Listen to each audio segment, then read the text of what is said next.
चेतक बन गया निराला था।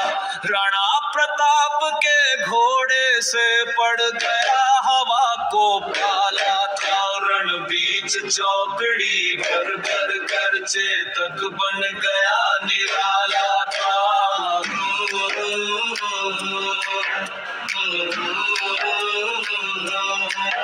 गिरता न कभी चेतक तन पर राणा प्रताप का घोड़ा था।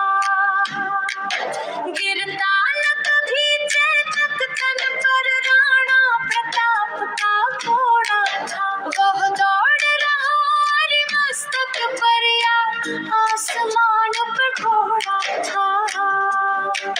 जो तनिक हवा से बाग हिली लेकर सवार उड़ जाता था। राणा की पुतली फिरी नहीं तब तक चेतक मुड़ जाता था। रण बीच चौकड़ी भर भर कर चेतक बन गया